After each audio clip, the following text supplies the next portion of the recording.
Sunday suspense, শুধুমাত্র Sunday suspense স্টোরিজতে। আপনারা শুনছেন সানডে সাসপেন্স স্টোরিজ।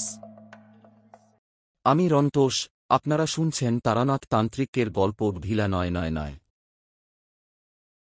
গল্পের শুরুতে আমরা তান্ত্রিক তারানাথের সাথে পরিচিত হই, যিনি তার অলৌকিক শক্তি এবং রহস্যময় কাহিনীর জন্য পরিচিত। সন্ধ্যা তখন নেমে এসেছে।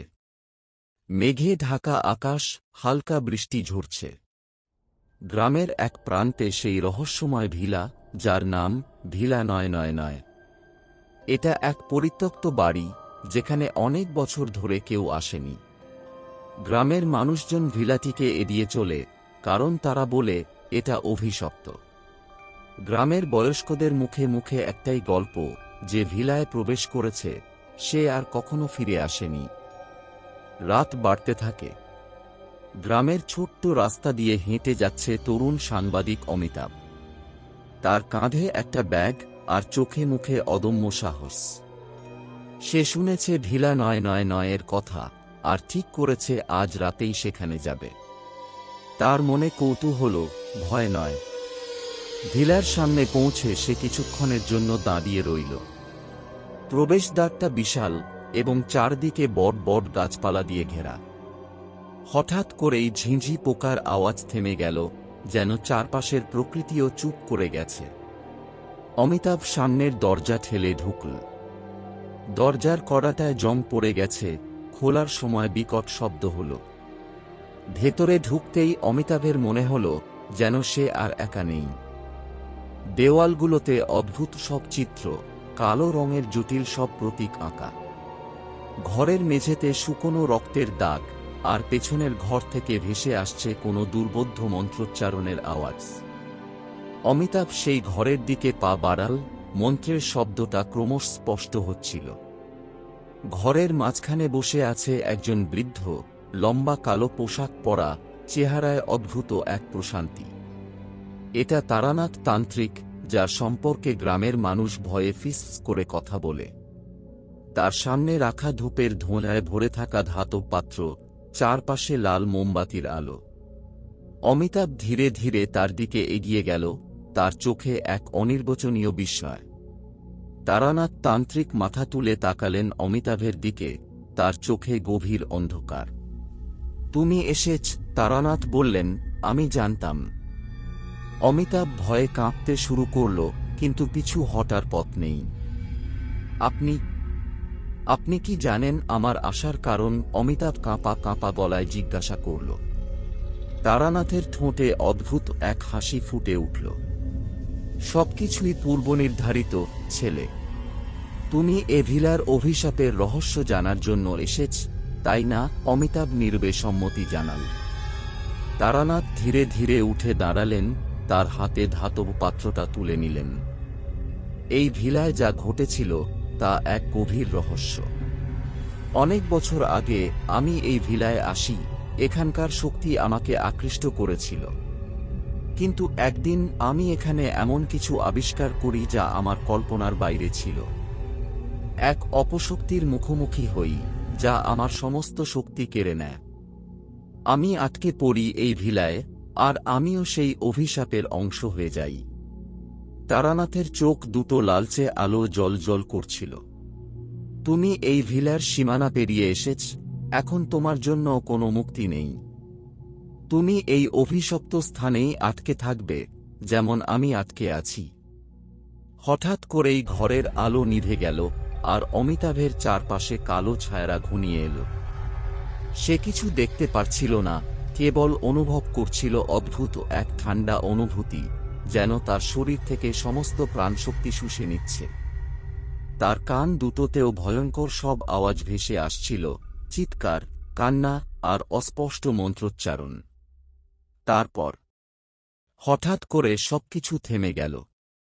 অমিতাভের চারপাশে আবার আলো ফিরে এলো, কিন্তু সে দেখল সে আর সেই ঘরে নেই।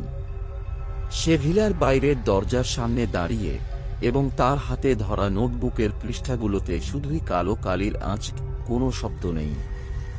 সে জানল সে ফিরে এসেছে, কিন্তু কিছু একটা চিরতরে বদলে গেছে তার ভিতরে। সে ভিলার দিকে শেষবারের মতো তাকাল, তারপর দ্রুত সেখান থেকে সরে গেল।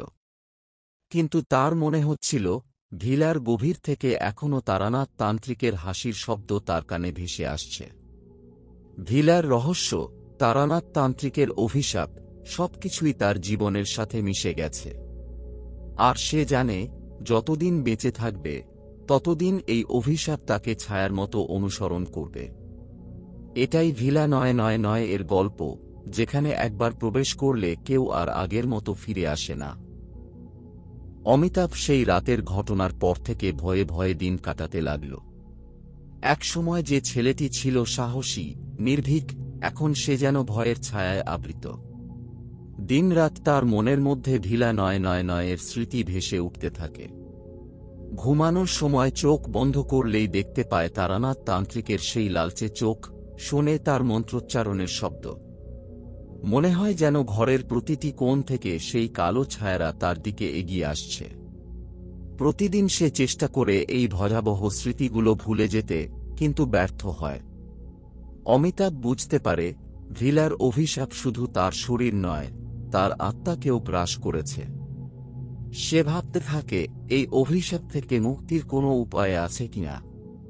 কিন্তু যতই সে খোঁজে, ততই তার মনে হয় এই অভিশাপ থেকে মুক্তি পাওয়া অসম্ভব। এরই মধ্যে তার সাংবাদিক জীবনে নেমে আসে বিশাল পরিবর্তন। অমিতাভ আর আগের মতো নির্ভীকভাবে কাজ করতে পারে না। তার সহকর্মীরা তার পরিবর্তন লক্ষ্য করে কেউ কেউ তাকে নিয়ে হাসি ঠাট্টা করতে থাকে।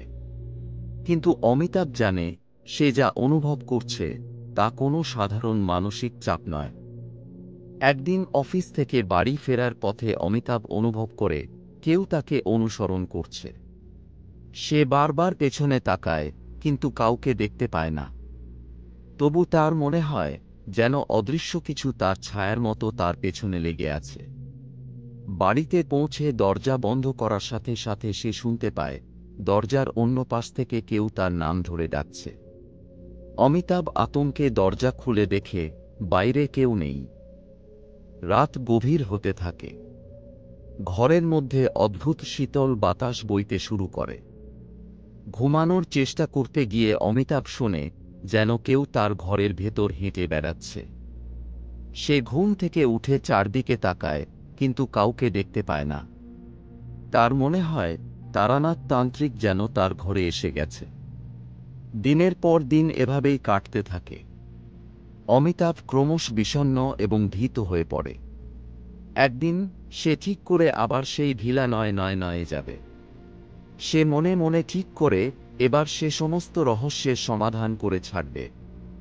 সন্ধ্যায় সে আবার সেই ভিলার সামনে দাঁড়ায়।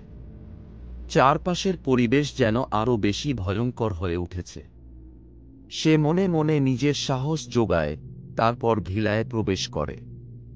ভিলার ভেতরে ঢুকতেই অমিতাভ অনুভব করে যেন সময় থেমে গেছে। এবার আর কোনো মন্ত্রোচ্চারণের শব্দ নেই, কোনো ধোঁয়া নেই, কেবল নিস্তব্ধতা। আর সেই নিস্তব্ধতার মধ্যেই লুকিয়ে আছে কিছু ভয়ানক। সে ঘরের মধ্যে ঢুকে দেখে তারানাথ তান্ত্রিক সেই আগের জায়গায় বসে আছেন। কিন্তু এবার তার চেহারায় কোনো ভয়ঙ্করতা নেই, বরং এক ধরনের করুণার ছাপ। তারানাথ ধীরে ধীরে বলেন, তুমি আবার ফিরে এসেছ। তবে এবার তুমি যা জানতে চেয়েছ তা জানবে। তারানাথের কণ্ঠে গভীরতা ছিল, যেন কোনো প্রাচীন সত্তা কথা বলছে। তিনি বলতে শুরু করলেন, এ ভিলার অভিশাপ শুধুমাত্র একটা গল্প নয়, এটা বাস্তব। কারণ এই ভিলার মধ্যে একটা ভয়ঙ্কর সত্য লুকিয়ে আছে। বহু বছর আগে এখানে এক ভয়ঙ্কর যজ্ঞ অনুষ্ঠিত হয়েছিল, যেখানে কল্পনাতীত শক্তির অধিকারী এক অপদেবতার আহ্বান করা হয়েছিল। কিন্তু সেই যজ্ঞ ব্যর্থ হয়, আর সেই অপদেবতা এই ভিলার মধ্যে আটকা পড়ে। সেই থেকেই এই ভিলা অভিশপ্ত। যে এখানে আসে, সেই অপদেবতার শক্তি তাকে গ্রাস করে। তারানাথ আরও বললেন, তুমি এই অভিশাপ থেকে মুক্তি পেতে চেয়েছিলে, কিন্তু মুক্তি পেতে হলে তোমাকে এমন কিছু জানতে হবে যা তোমার বিশ্বাসের অতীত। অমিতাভ কিছু বলার আগেই হঠাৎ করে ঘরের বাতি জ্বলে উঠল। চারপাশে অদ্ভুত সব ছায়ারা নড়াচড়া করতে লাগল, এবং তারানাথ তান্ত্রিকের মুখ থেকে বেরিয়ে আসা মন্ত্রগুলো যেন আরও গম্ভীর হয়ে উঠল।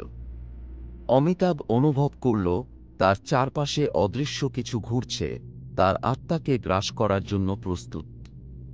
তারানাথ বললেন, তুমি চাইলেই এই অভিশাপ থেকে মুক্তি পেতে পারবে, কিন্তু তার জন্য তোমাকে কিছু বিসর্জন দিতে হবে। তুমি কি প্রস্তুত? অমিতাভ ভয়ে জমে গেল। তার মাথার মধ্যে কেবল একটাই প্রশ্ন ঘুরতে লাগল, সে কি এই অভিশাপ থেকে মুক্তি পেতে নিজের প্রাণ বিসর্জন দিতে প্রস্তুত? কিন্তু তখনই হঠাৎ করে সবকিছু থেমে গেল। অমিতাভের সামনে এখন শুধু অন্ধকার। তার মনে হচ্ছিল যেন সে এক অদ্ভুত স্বপ্নের মধ্যে আটকা পড়েছে। কিছুক্ষণ পর সে নিজের ঘরের বিছানায় নিজেকে আবিষ্কার করল। চারপাশে কোনো ভয়ঙ্কর দৃশ্য নেই, কেবল রাতের নীরবতা। কিন্তু সে জানে এটা কোনো স্বপ্ন নয়। তার আত্মার এক অংশ ঢিলা নয়, এ চিরতরে বন্দী হয়ে গেছে।